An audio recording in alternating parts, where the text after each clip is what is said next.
because that framework is having no expectation of what's going to happen, having the openness to allow things to come into your consciousness or awareness that you may not agree with, you may not understand, you may have no prior experience to.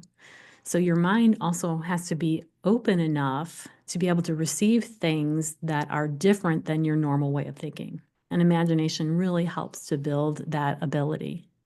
Yeah, so it sounds like playing around and talking to your bugs and your plants and figuring out which way the car in front of you is going to turn is just silly nonsense. But actually, what it's doing is it's priming, preparing, and training your brain to expand its ability for creativity. So when it comes to things like connecting with spirit or receiving guidance, you have already expanded that creative muscle so that way you can receive things that you may not have been able to dream up or think about in that more constricted state.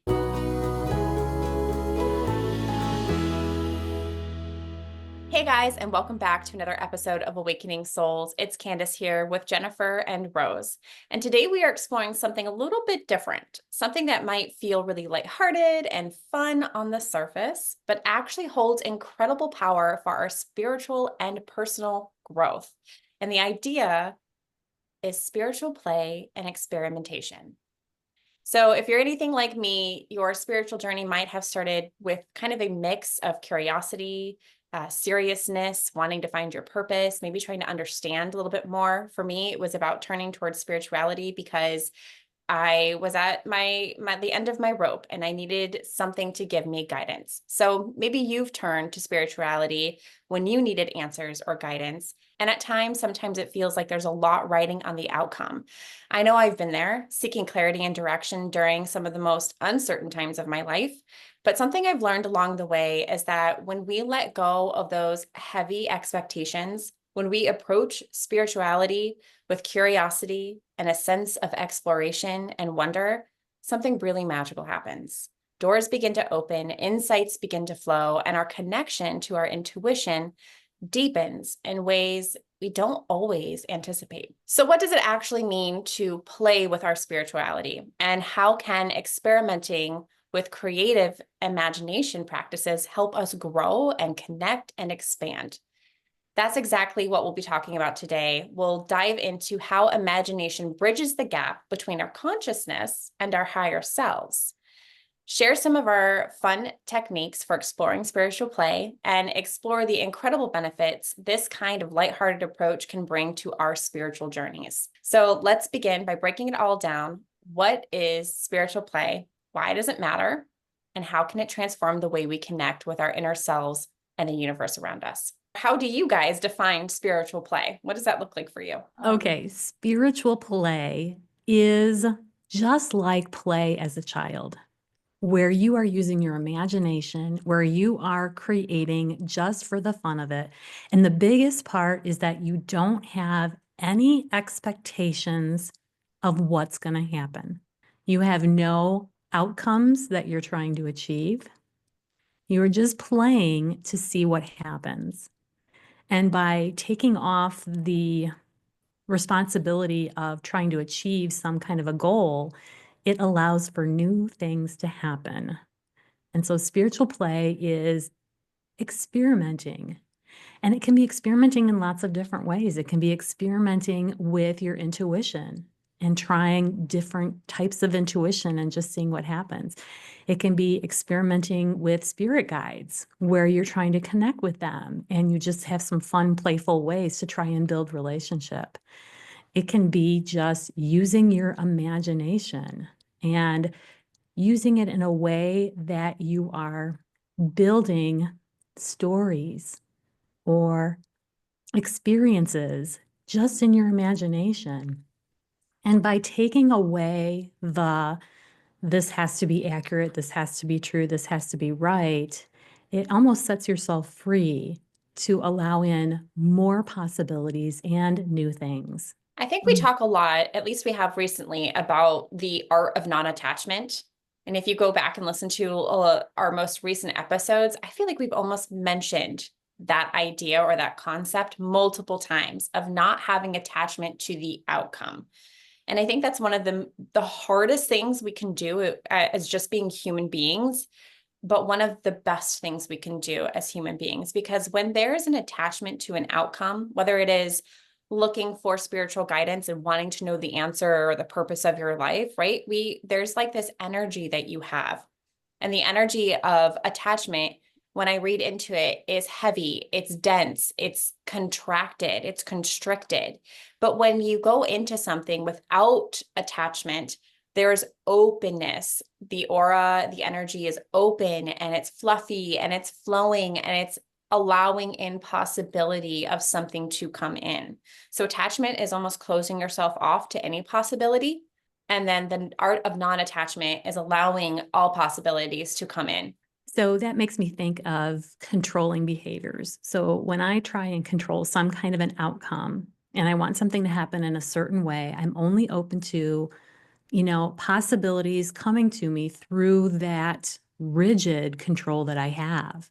Mhm. But if I let go of the expectation, if I let go of the control, then all of a sudden I'm so much more open and things can come at me from all different directions. And they are going to be things that maybe I didn't think of that are going to be awesome. One of the most important parts of spiritual play is using your imagination. The imagination is just such a wonderful tool. And I think as children, we are so good at using our imaginations. I can just remember all kinds of stories that I would write in my head or me and my friends would create together.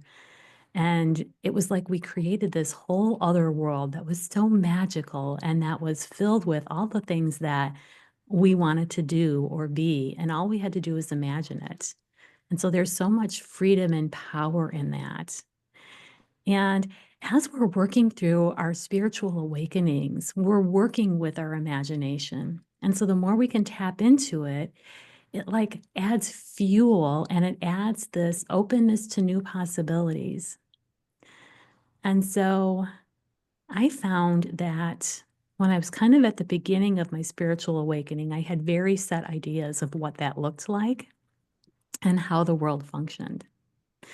And then I started reading Dolores Cannon's books. If anybody's not familiar with her, she did lots of hypnosis and would take people to past lives, to other planets, to other dimensions and other realms.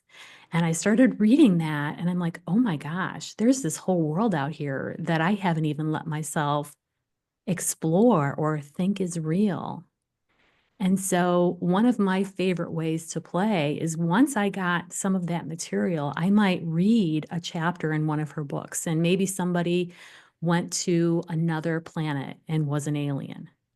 And so I imagine, okay, let's just make up that story in my mind. If that were me, what would that look like? What kind of planet would I go to? What kind of being would I be? Who am I? And what is this place like? And all of a sudden, I found that when I went into meditation, I could go to all these different places because I labeled it as play and imagination and experimentation.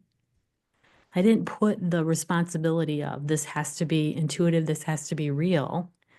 It was like I let go of that um, disbelief and just thought, well, let's just play around with that.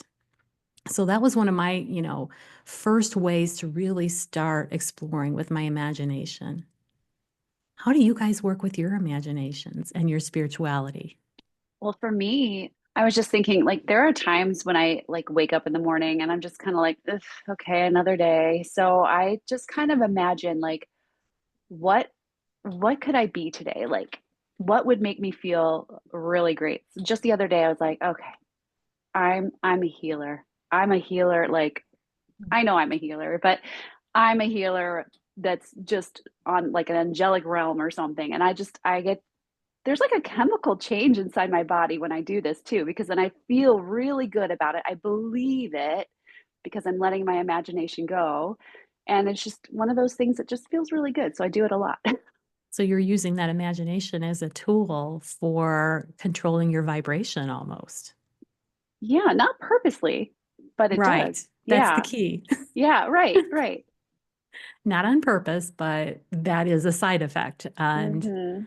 nice, Yeah. nice. Yeah, I actually think I struggled with this question. I actually struggled a lot with this topic that we picked because I didn't come to spirituality or my intuitive gifts out of play. It wasn't a fun experimentation, explorative kind of thing for me. For me, it was like you're being pushed into something, like the universe was just throwing things at me and s- things I couldn't explain.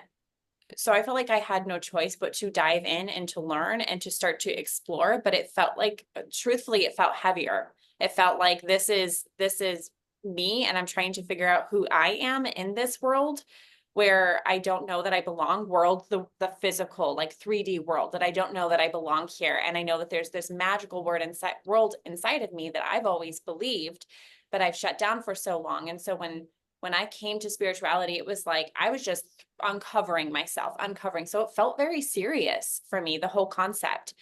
Um, so I think I've struggled a lot with trying to figure out, well, how do I incorporate play, imagination, and creativity into this realm? But I guess if I look back at some of the things we've talked about it before on the podcast too, if I look back at the way I entered into some of the new things I didn't understand, the way I entered into doing oracle card readings, I didn't have expectations when Rose was the first one to show me really oracle card readings. I didn't have expectations of being able to pull anything out of that. I just was like, okay, let's do it. And pulling cards and then noticing what things came in and not being hard on myself or judgmental when I wasn't understanding or getting it. So I guess in that kind of way, that's how I found play in spirituality. But the way it came to it was very different. So yeah. Actually, I do think that's a really good point, Candace, because what you're saying is that there's different ways you can come at this idea. Hmm. So you can do it some ways with imagination. You can do it other ways with playing with different techniques or different intuitive styles or intuitive gifts and just playing with them without the heaviness. Because I do think about when we've done card readings together, that it has been like play, like friends just playing together and seeing what comes up and chiming in as we're getting just insights. And it is a lot of fun. Yeah, I think key to opening up your intuitive gifts or even opening up to your own intuitive messages from spirit has to have an element of non-attachment, has to have an element of let's just play around and see what comes out. Yeah. Because when you went back to what I was saying earlier about this attachment thing, right? Like if you have an attachment to the outcome, if you have an attachment to what the message is you want to hear, if you have it, if you have control or trying to control the outcome of it, then you're constricting what is really possible to come through. And the other thing that I think of is when we are playing with spirituality, intuitive gifts, or whatever, we are putting aside that fear of being wrong. Hmm. So a lot of times when people start developing their intuition, it's like you're like, well, this is what I'm getting, but I don't know if it's right or not. And like you're always looking for validation from other people to see if your intuitive gifts are correct or not. And that's really, really normal, especially when you're just getting started because you don't want to be sharing information that's inaccurate. But if you say, okay, this isn't an intuitive reading that I'm doing for somebody or even myself, I'm just going to play with this. And then I can decide if this information has value or not. But if I get it wrong, it's no big deal because I'm just playing around. That makes me think of some of the stories you two have told about driving and how you'll use your intuition to play around and figure out like which way the car is going to turn in front of you Yeah. or which way you should turn or something like that. That's really funny. I forgot all about that. Yeah, that is what I do. I play around in that way. Yeah.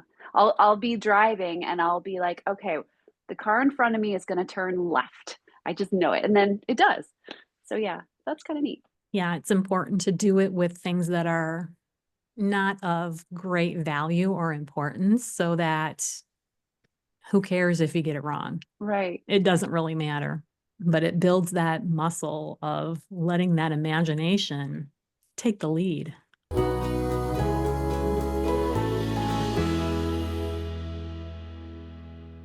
Hey, Awakening Souls listeners, it's Candace from Awakenings with Candace, here to guide you on a journey of connection, healing, and transformation. Whether you're feeling stuck, craving clarity, or curious about your soul's purpose, my psychic mediumship and energy healing sessions are here to help reconnect you with your true self and uncover the path that's waiting for you. And I'm Rose from Rosemarie Lowe Intuitive Healing. I work with those ready to step into their power, release what no longer serves them, and tap into their inner wisdom. Together, we'll explore the guidance waiting for you, whether it's from your spirit guides, your loved ones, or your higher self. Rose and I have unique approaches, but we share one common goal, and that's helping you align with your most authentic self. That's right. So if you've been feeling called to go deeper, whether you want to connect with spirit, gain clarity, or just feel more aligned in your everyday life, we've got you covered. You can find me at awakeningswithcandace.com, where you can book a session and learn more about how I can support you on your journey. And you can find me at rose-marielowe.com, where I offer intuitive guidance and healing tailored just for you. We're here for you, whether you're seeking answers, peace, or a deeper understanding of yourself. Because your journey matters, and we are so honored to be a part of it. Visit our websites today and let's take the next steps in your journey together.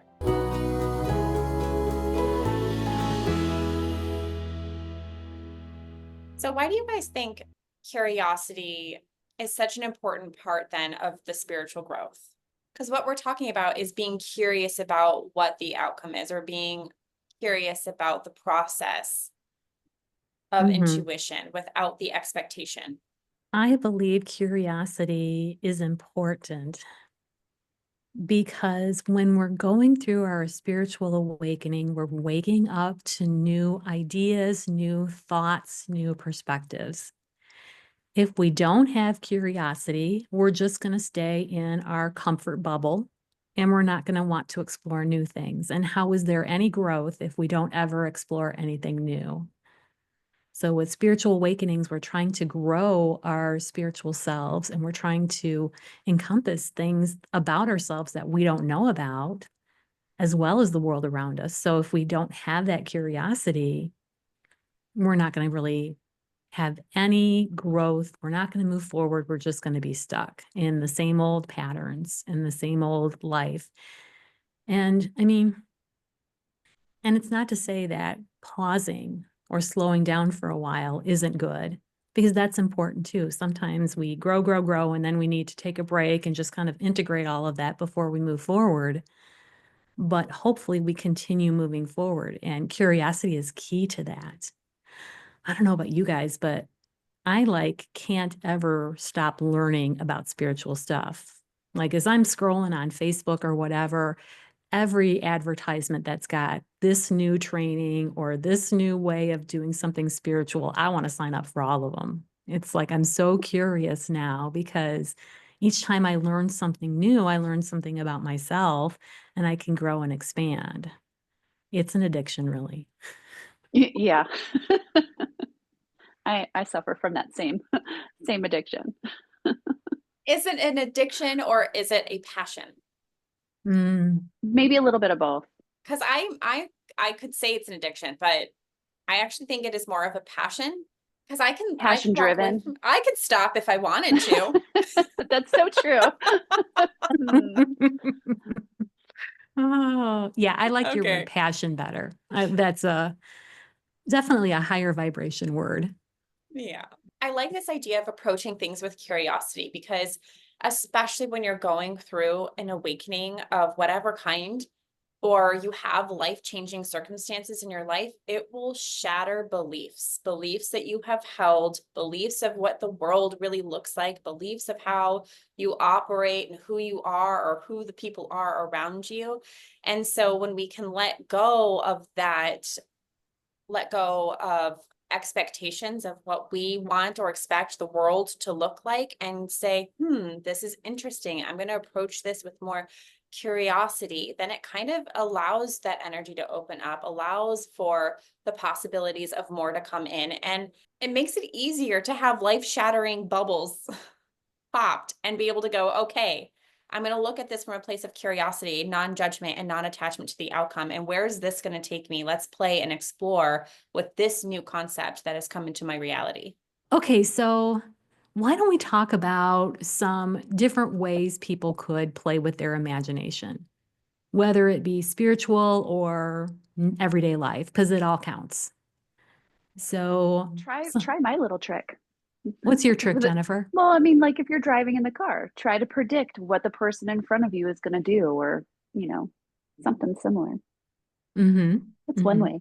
I like to dig into different realms with my imagination. So, like, I'll be like, ooh, let's go to an alien planet and explore. And I'll just see what my mind imagines. And it's like, maybe some of it is intuition, but I know some of it is creation as well. It's like I'm practicing that creation muscle, which is so much fun. And so, if I want this to be a water world where everybody is mermaids, then that's what I create. And that's just so much fun and so freeing and so enjoyable. So that's one way, is just imagination. I'll go to different planets. I will go out into space and just float in my mind. I will go to the depths of the sea and imagine I'm swimming around. I will imagine myself in different locations that I've been to on the planet. For example, there's a place I used to go camping all the time, and it's just so beautiful and so sacred. So I'll go back there in my imagination often just to, see if the energy still feels good, and it's wonderful because it's a great way to travel. It's so quick and It's cheap. instantaneous. It doesn't cost anything. And your mind doesn't know the difference between what you imagine and what is real. So it's like I'm taking my brain on a vacation, and it gets to have this lovely experience that I'm just creating. I also can imagine interactions with other people. And so sometimes if I've oh, this is like almost a therapeutic one. Like if I've had an interaction that I didn't like, I will imagine a new one that makes me feel better, or if I didn't say the words because I didn't know, but the words come at you later. I'm like, I imagine that scene again and I say what I want to say, and that can be cathartic. So that can be really good. So those are some things that I do with imagination. I do the car one just like you, Jennifer, where I'm driving and I'll, where are they going to turn next? Or sometimes I'll ask myself, how are the people in the car in front of me feeling right now? And something will just pop into my imagination. And they're in a hurry or they're relaxed, and I don't know if it's real or not. And I have no way of checking that out. Right. But, it's just fun to kind of explore, and it like gets my mind active. And it also is a great distraction when I've got those ruminating negative thoughts. A lot of times when I'm just in a bad cycle, and like I know I'm in a bad cycle and I know the negative thoughts aren't true or accurate, but for whatever reason I can't shut them off, then I bring in imagination to the rescue. And I start imagining either myself being in a calm place, imagine myself calming down. It's like, and the mind has the power to create and manifest. So if I'm imagining all these positive, beautiful things in my mind, what kinds of things am I going to attract in my world? Positive, beautiful things. So it can be a great tool for shutting off that negative thinking and bringing in a higher vibration. Oh, I also play around with like responses from objects or beings that cannot respond, like my animals or dog or a bug on my wall the other day. I'll like talk to them in my head and just imagine a response from them. Who Yes. knows? I could be right. Or your plants. I do that with my plants all the Oh, plants. time. I Yeah. talk to my plants, Yeah. This morning, my geranium, boy, you are flowering. You are just looking so beautiful today. Thank you for still flowering in the middle of winter, Yeah. I do it to my trees. Yeah. Mm-hmm. Yeah. Yeah. And then imagination helps you build relationship and connection with the things around you in your life. Mm-hmm. Mhm. Yeah, it And does. then you ask, is that imagination or is that my intuition? I don't know. Mm-hmm. Mm-hmm. Which, and that's a really good question Yeah. because it's a really blurry line between the two. Well, sometimes you might get validation that, oh, I was using my intuition. Okay. Mhm. Mhm. Like asking the dog if they're thirsty and you hear the response, yeah, I am. And you give them a fresh bowl of water and they come right to it and they're drinking like the whole thing. Yeah. That's validation. Mhm. And I love that that's just an everyday kind of an example. This Mm-hmm. doesn't have to be anything that can be hard. It's having that, like Candace said, that curiosity. And then just, I wonder if I do this, what's going to happen and how they're going to react. So yeah, Mm-hmm. yeah. Well, and all three of us are channelers, and we do that on a regular basis. And I think you have to have a good handle on your imagination to be a channeler, because that framework is having no expectation of what's going to happen, having the openness to allow things to come into your consciousness or awareness that you may not agree with, you may not understand, you may have no prior experience to. So your mind also has to be open enough to be able to receive things that are different than your normal way of thinking. And imagination really helps to build that ability.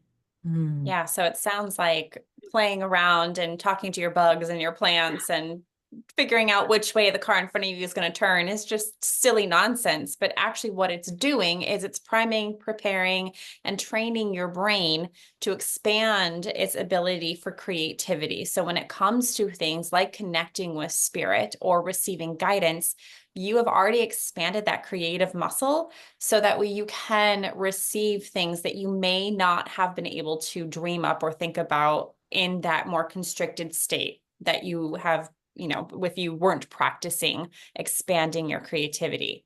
So I like to think the three of us aren't just channelers. The three of us are actually all artists. Rose used to be an art teacher. Jennifer has always done art her entire life. She still is doing art. I have an art minor and I love art, and I do art in many different ways, not just in specific mediums like painting or drawing, but I do art when I'm doing like my creative stuff for TikToks or for Mm-hmm. Instagram and things like that, or for creating my website and all of those things. And we have all been able to, like, it's all natural for us to dive into the creative world, which I think is why this topic came up in our orbit, was because we experience and play around with being creative. And creative doesn't always mean that we're guessing what people are going to be doing in front of us, right? There's an element of intuition that goes into creativity. So even though you may be guessing that the person in front of you might be taking a left turn, you're really tapping into intuition and then receiving validation when that left turn is actually taken, or getting to know the process of how intuition works. If they decided to take a right turn instead, then you go, oh, okay, the way I felt that in my body felt different because it was wrong. That's not how I'm receiving intuition, right? And when you get it right, you're like, oh, I get it now. That is how I receive intuition. It felt different when I got it right. Does that make sense? Oh, yes. Yes. Because I was doing that. Mhm. Yeah, the play is practice. And it also builds in that habit of accessing that part of your mind, of Mm-hmm. using it on a regular basis. So it's going to build those neural connections and it's going to make it stronger. So I think, Candace, you're right. Art is one really good way of being creative.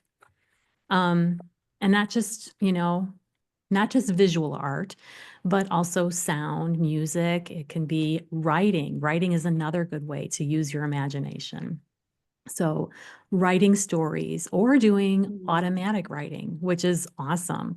That's a great way to build your imagination, is just to write whatever comes into your mind with no filter and no judgment. And that's a really good practice, a good way to start playing and just see what comes out. And a lot of times what comes through are things that you would never think of in your own mind. And so it's almost like your imagination is opening you up to pull in new ideas, new thoughts, new philosophies for you to consider. One of the things that just popped into my head was like, I love it when my granddaughters are around because then I can really use my Mm. imagination. I think one of my favorite things when I was watching Natalie all the time was we would crumple up this paper and draw on it, and it would be our map. And we write an X on it, and then we get this great big cardboard box and pretend it was our ship. And then we would sail the ship and look for our pirate, treasures. It was so much fun. I had these little glass bottles. We'd stick the little notes in. I love being able to use my imagination with my kiddos. That's one of my favorite things. I was literally just thinking about that the other day. I think it was yesterday. I was thinking about how you did the maps with me when I was little. And Yeah. I saved that map. We crumpled up a piece of paper, drew on it, and wrote the X and put treasure All the on little it. And lines. all the little, oh my gosh, I thought that was the most precious thing ever. I kept that map, and I actually went to go look through my stuff to see if I don't think I still have it anymore, but that was such a good memory for me. I still have it. So the fact that you're bringing up that specific thing that you're doing now with my children, Oh, that's that's so great. Well, cool. I'm glad. Yay. Aw. This is why I was a teacher, because I loved using my imagination. I love playing. Well, one thing you said, Rose, that I think is really important is you touched briefly on how your brain doesn't know the difference between what is real and what is imagined. And so when you're thinking about creativity, you mentioned manifestation, which is my peanut butter and jelly. Love manifesting through visualization, right? If you listen to Joe Dispenza is all about using visualization to visualize your future, not only visually imagining with your creative mind your future of what you want, of what is possible, but also like tuning into your heart space and aligning the imagination, your creative mind, your logical mind with your heart. So it's heart brain coherence.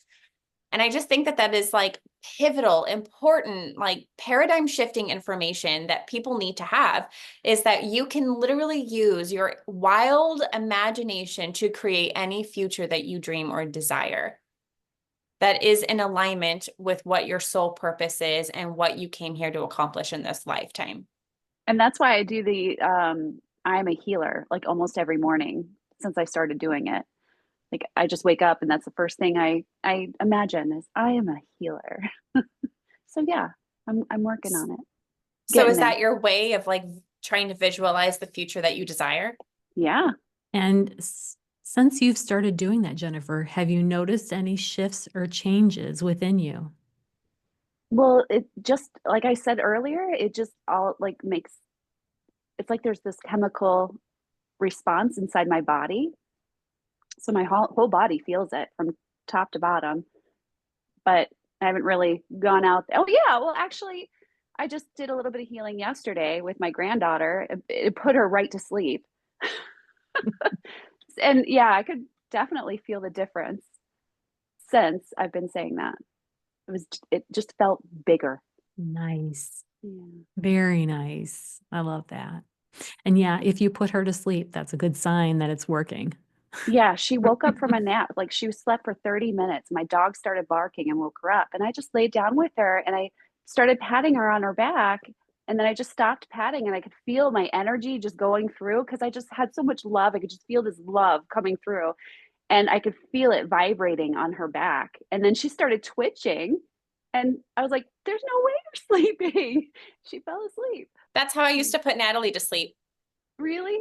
It would Oh. be the only way that I could get her to fall asleep. And I wish I would have known that with my oldest. I wish I was where I'm at now with my oldest daughter because my oldest daughter is 8 Mhm. years older than my youngest. So I was going through my trauma shit back then and trying to figure out how to just survive life. And so I didn't have any Mhm. of those tools. No. But with Natalie, yeah, I give her Reiki when she needs to fall asleep or when she's sick. There's been times when and we're kind of going off topic here, but there's been times when she's had respiratory illnesses when she was really, really little. And I would, before I even knew Reiki, I would imagine that I was sucking the illness from her lungs and taking it out, which I didn't even know then, using my imagination, right? I didn't even know for sure if it was going to work, but I was using all of the love I had to pour into her to take out whatever illness was in those lungs. And I swear to God, she would wake up the next day feeling so much better. I remember this. You told me about this. Yeah, Yeah. yeah. So proof that your imagination, you think you might be making something up, you might actually be doing real work. You might actually be doing some healing. Yeah. Yes. If your intentions are good, it's going to do something, especially a mother's love And a grandmother's love. and a grandmother's love. There's not a love that can compare to a grandmother's love. It's so weird, so different. Weird is not the right word, Oh. just different. All right, so the benefits of spiritual play and experimentation. Okay, so your openness to new possibilities, learning to see challenges as opportunities for growth and creativity. I just want to like double click on this. I want to double down on it because I I think that we think of playing or of creativity as a way to express maybe a way to tap into the inner child or be playful and not adult, but not take things seriously. But I think we forget that opening up and expanding our creative mind allows us to also be able to creatively problem solve. This is actually one thing that I had a therapist work with me on. And I can't remember if it was the therapist that worked with me on literally art therapy, right? Where I was like drawing things and then visualizing my future and visualizing myself through art and being able to like put that on paper. It was helping me learn how to heal from trauma. Having that art, that creative piece was helping me learn how to heal from trauma, also helping me learn how to see different avenues or different pathways that I can take to help me expand on healing on my trauma. And this is something I share with my kids all the time. This is why I think play and using your creative mind is so important, because if you can't tap into creativity, how can you solve your problems with creativity? And it's just, I don't know how to put this into words at all, but they go hand in hand. Being able to solve world hunger, be able to solve these giant problems that we have here in our world and third world countries and our universe cannot be solved with just one linear way of thinking. We have to open up the possibility to creative thinking, to think outside of the box, to think abstractly, to think outside of the confines of what we've been taught and what we've been conditioned to think, in order for us to find solutions or new innovative things that will help us expand our reality, to help us expand our livelihoods and the health and the wellness of everybody in the world. And that would basically be building emotional resilience, because that right here it says playful shadow work to process emotions in a gentler way. Yeah, like what I was doing in art therapy. Art therapy, yeah, that's what made me Yeah. think of that. Reconnecting with your inner joy. Yeah, we talked about that when you talked about the way you use imagination in the mornings to get yourself. Childlike sense of wonder. Yeah. Yeah. Exploring the subconscious. Oh, shit. Yes. Yes. Imagination opens doors to the subconscious mind, offering insights into hidden beliefs, fears, and desires that can be healed or transformed. Now this is the golden nugget that I use in everything that I do, is looking for those beliefs. And what do you have to do? You have to go in and use your imagination to find what those beliefs are. When I'm looking for my own personal limiting beliefs that are holding me back and creating roadblocks, they are always going to be subconscious limiting beliefs. They're always going to be hidden deep into my subconscious, where it's really hard for me to find it. So how do I find it? I go into visualization and I start visualizing, where did that pain come from? Where following like the breadcrumb trail that leads me back to a place in my history that can show me where that subconscious limiting belief was created, so then I can go after it and get rid of that thing and move forward with a new belief that I also use visualization for to help me create my new reality. Talk There you about go. passion. Talk about this is what I love about like spirituality, using these kinds of methods and creativity and art in order to get down to like, how can I improve myself, improve my life, and create a reality that is so much better for me than just falling subject to the circumstances and past that I have had that wasn't my fault, that I didn't have any control over. How can I take back my power, take back control, and create what I want?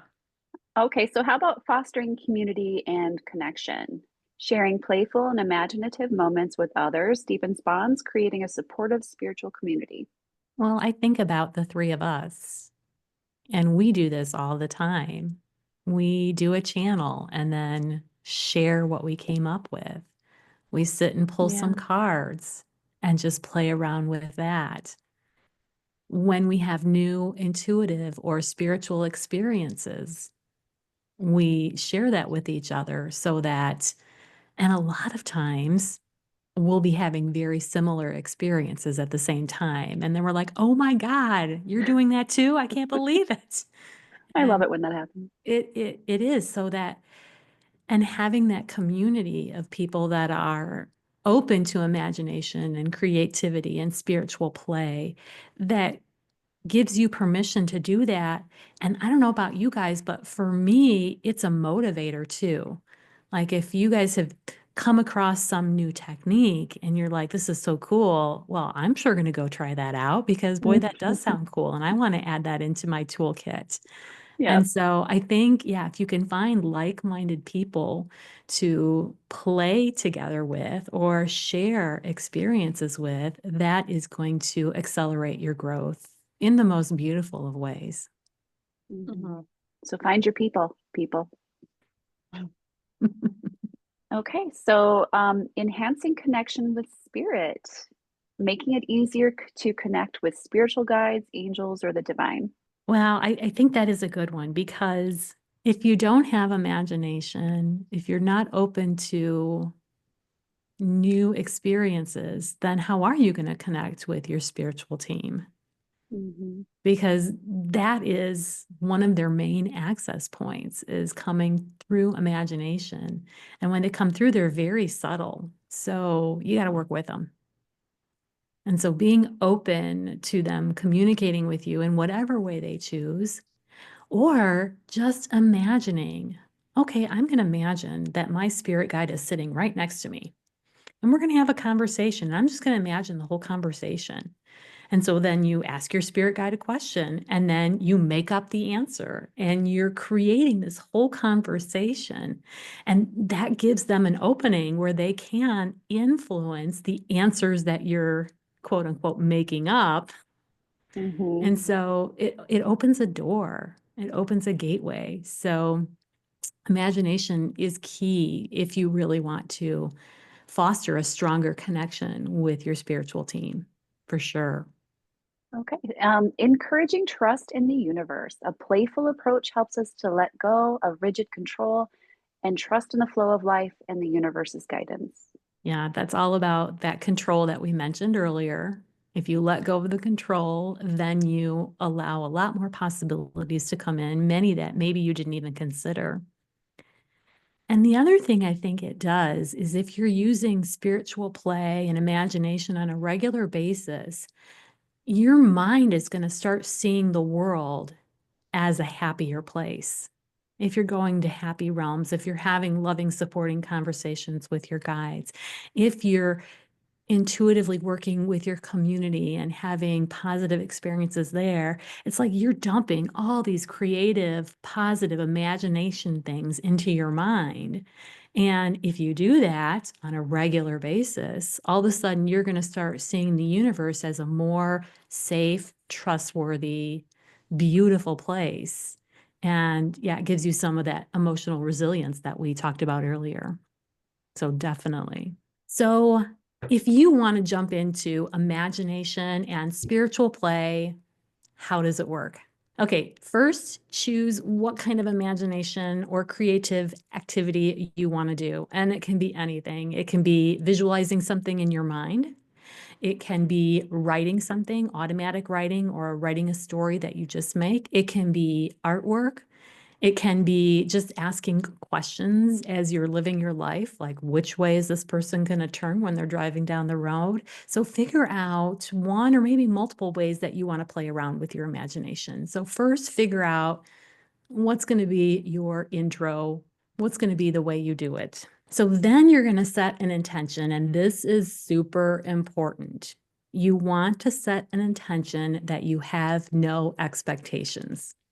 You want to set an intention that this is going to be something that is safe and fun. And really, that's the only intentions that you want to set because like we said, you want to let go of those expectations and you want to be open to whatever comes through your imagination because it is unique. Everybody's imagination is different. And so you're going to get a one of a kind of experience with your imaginative play. And then once you've done it, then reflect on it. You can either journal a little bit if you like doing that, or you can just think about it. How did that feel? Did I like that? Did I learn anything about myself or the world around me? And a lot of times it will give you something that you can think about, a new experience that you can just start processing. Don't be judgmental about it. Don't think, oh, my imagination stinks. It doesn't. Everybody's got this muscle, and sometimes you got to work at it a little bit to get it going and get it flowing. But don't judge whatever comes. Just allow it, enjoy it, think about it, process it, and then move on to the next one. And the more you do this, the more you're going to build that imagination and it's going to build that intuition.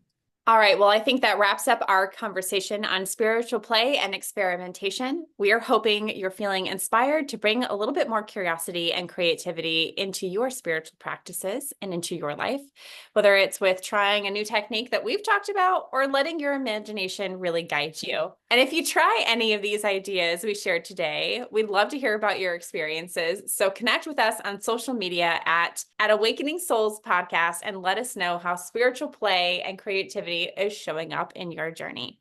And as always, if you've enjoyed this episode, don't forget to subscribe, to leave us a positive review, and share this with someone that you love. Your support means the world to us and helps us keep these conversations going. So thank you so much, and we'll see you next time. Bye.